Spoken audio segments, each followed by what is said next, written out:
Fala galera, tudo bom? Aqui é o Léo e tá começando mais um vídeo do Patrono e hoje o último episódio da série As Casas de Hogwarts. A gente tá finalizando essa série. Hoje, a última casa que faltava, né? Sonserina. Vocês tanto pedem, todo vídeo tem alguém lá. Ai, quando vai ser a Sonserina? Então a Sonserina, vocês querem, toma a Sonserina pra vocês. Prontos ou não? Expecto, Patrono.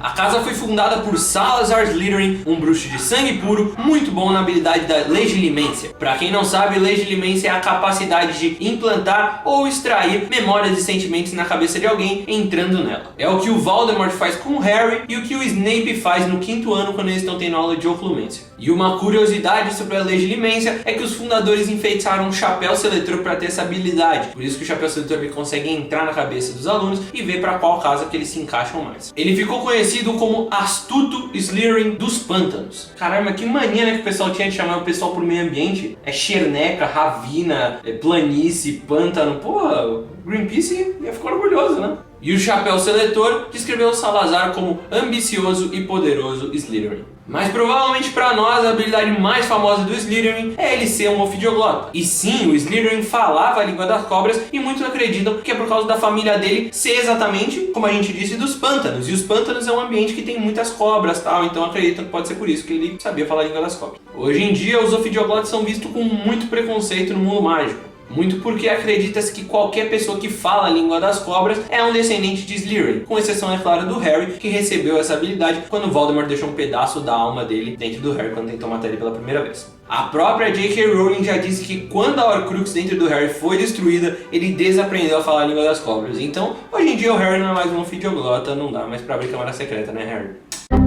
Assim como Godric e Rowena, o Slytherin aparenta ter uma seleção bem cuidadosa com os membros da sua casa. De acordo com Dumbledore, o Slytherin selecionava seus alunos a dedo, cara. Ele valorizava a inteligência, determinação, destreza, a ambição e a pureza de sangue. E esse último fator foi a causa de um clima bem pesado que rolou entre os fundadores. Alguns anos depois de fundar a escola, o Slytherin não queria mais pegar alunos de famílias trouxas. Ele dizia que esses alunos não eram dignos de aprender mágica, que eles eram inferiores aos outros. E aí ele foi dar essa ideia para os outros fundadores. Só que aí, cara, ninguém ficou do lado dele. Principalmente o Godric, que era muito ligado no direito dos trouxas, ficou muito puto. Alguns acreditam que até eles tenham saído na porrada. Outros acreditam que existia até uma espécie de guerra civil entre a Grifinória e a Sonserina. O Salazar então decidiu deixar a escola, mas ele deixou para trás a Câmara Secreta e o Basilisco, para que quando seu herdeiro voltasse, ele pudesse terminar o trabalho de expurgar todos os nascidos trouxas de Hogwarts. Mas assim como o professor Binns, eu me recuso a falar da Câmara Secreta agora. Porque, cara, se eu começasse a falar da Câmara Secreta, ia ser um vídeo até amanhã. Então vamos deixar a Câmara Secreta guardadinha. Um dia a gente faz um vídeo especial sobre ela, beleza? De acordo com o site da JK, o Salazar era um homem muito velho com feições de macaco e uma barba muito comprida e fina que quase chegava no final das suas vestes. A gente também tem a figurinha do Salazar do saco de chocolate, ó. Aqui, ó. Dá pra ver se mexendo? Coçando a barba? Já dizia o chapéu seletor, ou quem sabe a Sonserina será sua casa, e ali fará seus verdadeiros amigos, homens de astúcia que usam quaisquer meios para atingir os fins que antes lhe colimaram. Os Sonserinos são perspicazes, astutos e têm um forte espírito de liderança. Eles também têm um grande instinto de autopreservação, ou seja, eles sempre vão pensar 1000 vezes, pensar em todas as consequências possíveis antes de tomar um ato. Antes de tomar qualquer atitude, eles valorizam mais sua vida do que as dos outros, cara, mas vale lembrar que tem algumas exceções. O Severo Snape, que o próprio Harry descreve como provavelmente o homem mais corajoso que já conheci. Outro que podemos falar é o Regulus Black, que deu sua vida para tentar destruir uma Horcrux. Mas nós vamos falar mais sobre o Regulus um pouco pra frente nesse vídeo, então segura aí. Além disso, os Sonserinos são muito ambiciosos, e esse talvez seja um motivo que todo mundo tem essa ideia de Sonserinos ser tão cuzões. Mas isso é uma ideia errada, cara. Os Sonserinos são simplesmente pessoas que correm atrás do que desejam e dificilmente desistem. A palavra ambição, em geral, cara, ela tomou um sentido muito negativo, e ela é meio associada com você ter que pisar em cima das pessoas pra conseguir o que você quer. Mas na verdade não, cara. Você ir atrás do que você quer e não desistir, isso é ambição. Você querer foder as pessoas pra conseguir muito o que você quer, isso é ser filha da puta. E ser filha da puta, meu amigo, é uma escolha sua. Então escolha bem. Seja ambicioso, não seja um filho da puta.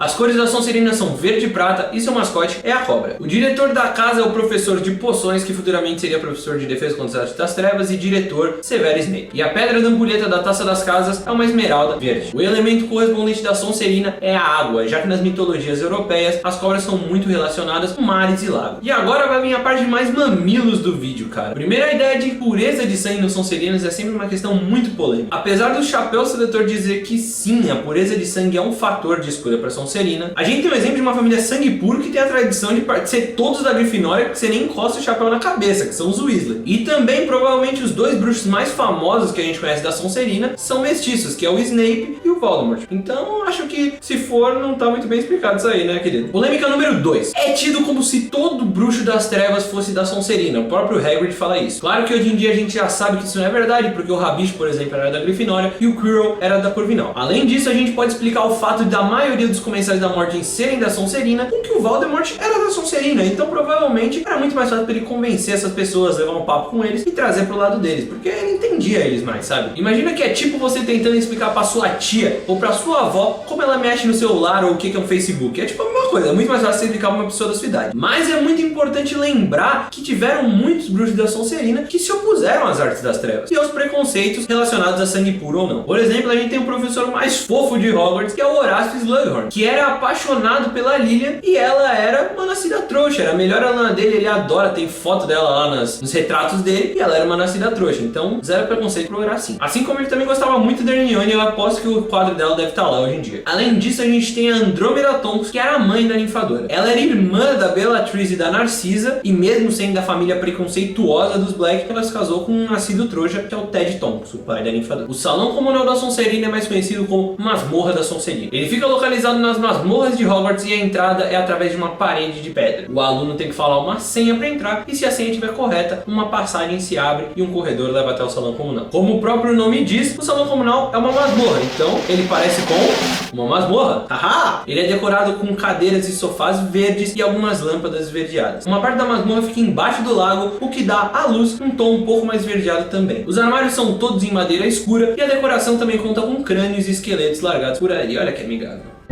O ambiente, apesar de bem grandioso, é bem frio e é cheio de tapetes contando histórias de bruxos sonserinos medievais famosos. O fantasma da Sonserina é o Barão Sangrento. O Barão estudou em Hogwarts e foi selecionado para Sonserina. E lá ele se apaixonou por uma menina que era nada mais nada menos que a Helena Ravenclaw. Hoje em dia, como nós sabemos, a Helena é a Dama Cinzenta, que é o fantasma da Corvinal. A gente já fez um vídeo sobre a Corvinal e lá a gente deu muita informação sobre a Helena. Então depois de terminar esse vídeo, o link vai estar aqui embaixo. Confere lá o vídeo da Corvinal. Na verdade vai estar o link para a playlist toda das casas de Hogwarts. Confere lá. Apesar do Barão ser muito apaixonado por ela, ela não estava afim dele e negava todas as investidas que ele tentava. Quando ele mandava mensagem no WhatsApp dela, ela visualizava e não respondia, e ele curtia as fotos dela no Instagram e ela cagava pra isso, cara. É tipo o seu crush faz com você.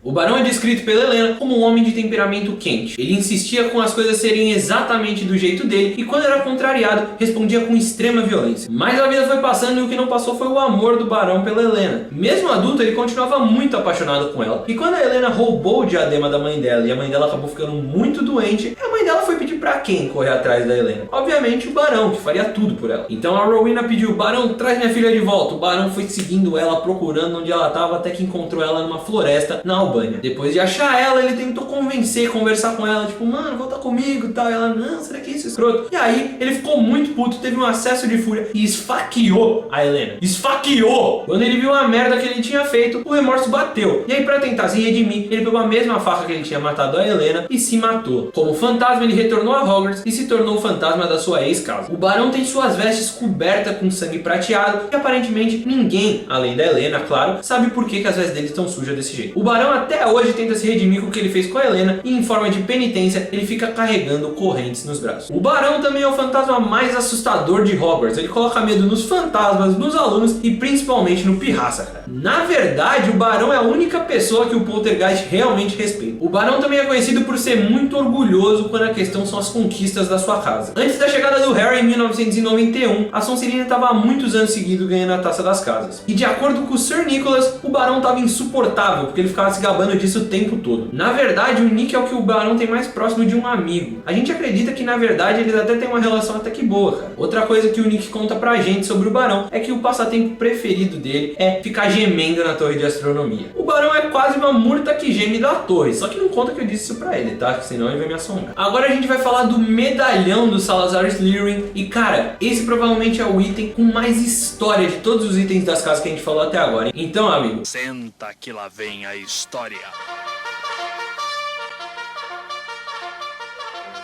O medalhão de Slytherin foi uma criação do próprio Salazar e quando ele criou, ele fez com que o único jeito de abrir ele fosse usar a ofidioglosia, já que ele era um dos poucos bruxos que conseguia falar a língua das cobras. Então, né, bem justo ele fazer isso. Quando Slytherin deixou a escola, ele levou o medalhão com ele. E aí, depois da sua morte, o medalhão foi passando pela sua família até chegar no Marvolo Gaunt, que é o avô do Lorde das Trevas. O medalhão era uma das duas heranças de família que os Gaunt tinham. Uma era o anel do Marvolo e a outra era o medalhão do Slytherin. Interessante ver que os dois viraram Horcrux, né, naquela busca que o Voldemort fez por itens importantes para ele e significativos para o mundo bruxo. O Marvolo tinha uma obsessão muito grande por essas heranças de família, mas depois que ele e o Morfino foram para Azkaban, o medalhão acabou ficando com a filha deles, a Merope. A Merope conseguiu fugir para Londres com o amor da vida dela, o Tom Riddle pai. Como todos sabemos, o Tom Riddle era enfeitiçado por uma poção do amor feita pela Merope. Então, na verdade, ele não amava ela, ele só estava enfeitiçado. Pouco tempo depois que eles fugiram para Londres, a Merope acabou ficando grávida. E quando ela for grávida, ela provavelmente parou de dar a poção pro Tom Riddle, acreditando que ele, né, pô, agora eu vou ter um filho com ela, tanta história que a gente já passou junto, acho que eu realmente amo ela de verdade agora. Mas porra nenhuma, irmão, ele não amava ela quando ela parou de dar a poção, ele, ó, vazou. A Merope então estava sozinha e com um filho para nascer e precisando desesperadamente de dinheiro. Então ela vendeu a única posse que ela tinha, que era o medalhão do Slytherin. Ela vendeu o medalhão para o Caractatus Burke. Pra quem não sabe, o Burke é um dos fundadores da Borgins and Burke, né? Um é o Borgin e o outro é o Burke. A Merope vendeu o medalhão pro Burke por apenas 10 galeões, cara. Isso é uma pechincha, o bagulho é um bagulho histórico mágico. O que faz a gente pensar que a Merope não tinha ideia do que era aquele medalhão ou que ela tava cagando por quando ela tava vendendo, que ela precisava de dinheiro agora, tá ligado? Não muito tempo depois, o filho dela nasceu. No dia 6/6 de 2006, nasceu um menino que era... O quê? Não? Esse é outro filho do demônio? Ah tá, desculpa, foi um erro. Na verdade, esse filho de Satanás nasceu no ano novo de 1926 para 1927. O filho dela nasceu e ela batizou ele com um nome em homenagem ao seu ex-marido. A Merope morreu pouco tempo depois, deixando o Tom totalmente sozinho em um orfanato de trouxas. Muitos anos depois, o Tom Riddle foi para Hogwarts e aí se formou lá. E quando ele se formou, ele começou a trabalhar na Borgin & Burkes, a mesma loja que a mãe dele tinha vendido o medalhão. Durante esse tempo que ele trabalhava lá, ele começou a visitar muito uma bruxa muito velha chamada Hepzibah Smith. A Hepzibah acabou se encantando por ele porque ele sempre levava flores e conversava muito com ela. Olha esse Voldemort galante, rapaz. Mas o que ele queria mesmo é ver a Hepzibah mostrando as preciosidades dela. Não, calma, não é isso que você tá pensando. Ele na verdade queria ver a taça da Hufflepuff, já que a Hepzibah era uma parente distante da Hufflepuff, e o medalhão de Slytherin que ela tinha comprado na Borgin & Burkes. Quando ela mostrou essas duas coisas pro Tom, ele ficou apaixonado, cara. Ele ficou abismado, ele não conseguia tirar o olho das coisas e ele falou: eu preciso ter elas agora. Uma coisa que a Hepzibah contou foi que ela comprou por muito dinheiro. Ela pagou muito caro na Borgin & Burkes e o Burke contou pra ela que quando ele comprou isso de outra mulher, era uma mulher com um aspecto desfarrapado e largado e que ele comprou por um preço muito barato. Nessa época, o Tom Riddle já sabia da história da família dele e quando ela contou dessa mulher esfarrapada, ele sabia que era a Merope. Mesmo a Hepzibah falando que claramente ele não teria os dois artefatos, alguns dias depois, ela apareceu morta, né? Uma grande coincidência.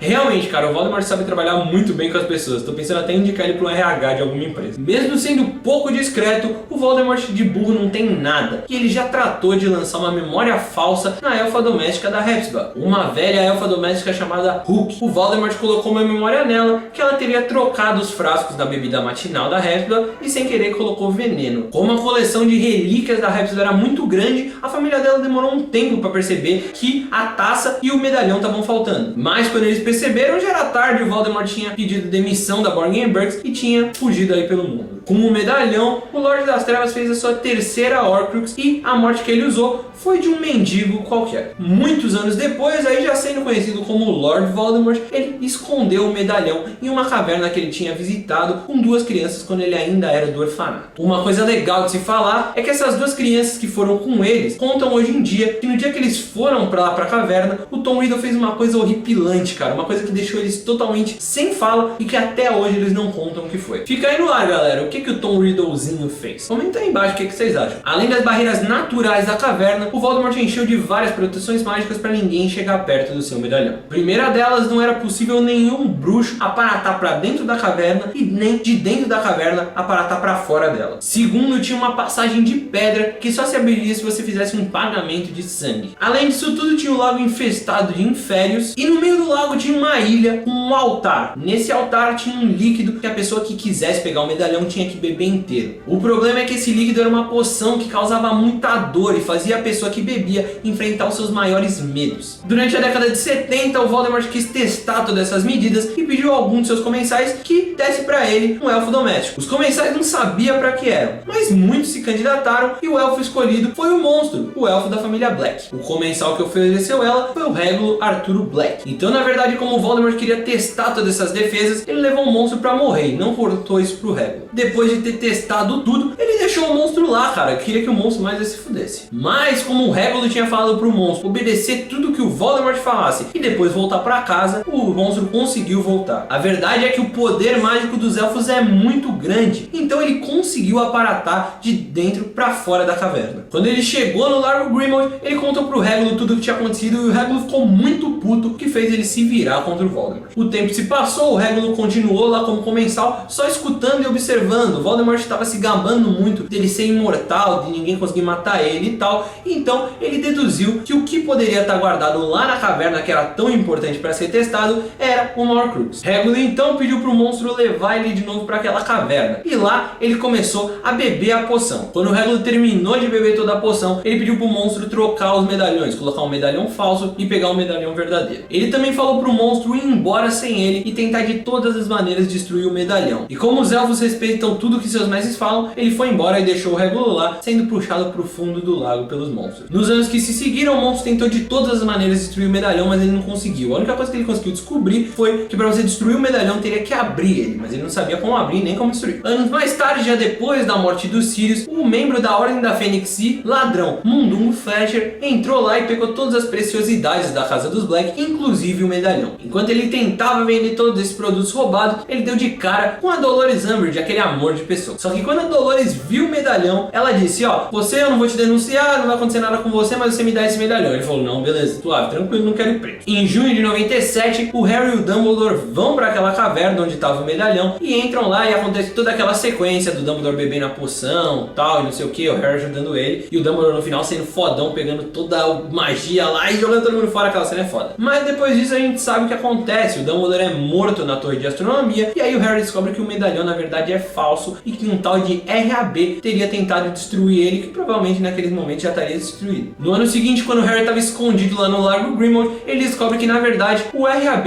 é o régulo Arturo Black. Ele pede então pro monstro contar toda aquela história lá que eu acabei de contar pra vocês. Então, ele sabendo que o Mundungo tá com o medalhão, ele pede pro monstro ir atrás do Mundungo. Quando o monstro encontra o Mundungo, leva ele pro Harry. O Harry pergunta pra ele onde estava o medalhão e tal, e aí ele conta que tá com a Dolores Umbridge. O trio se infiltra no ministério usando a poção Polissuco e lá ele consegue recuperar o medalhão. Depois do medalhão causar um monte de mudanças de humor enquanto eles estavam na busca das Horcrux, o Rony destrói ele na Floresta do Deão usando a espada de Gryffindor. A Sonserina tem muitos bruxos famosos, principalmente porque junto com a Grifinória é a casa que a gente mais aprende durante a saga. Começando pela Idade Medieval, a gente tem o Barão Sangrento, né, como a gente já falou aqui. A gente tem também um Merlin, sim cara, um Merlin. Um dos bruxos mais famosos da história é um Sonserino. Já nos tempos modernos a gente tem toda a família Black, exceto o Sirius, o Horácio Slughorn Slughorn, o Lord Voldemort, a Dolores Umbridge, a Bellatrix, que é uma Black, mas, porra, é a Bellatrix, cara. Se eu não falar dela, ela vai na minha casa e joga um cruce nos meus pais. O Lúcio e a Narcisa Malfoy. A Narcisa também é uma Black, né, mas vou comentar porque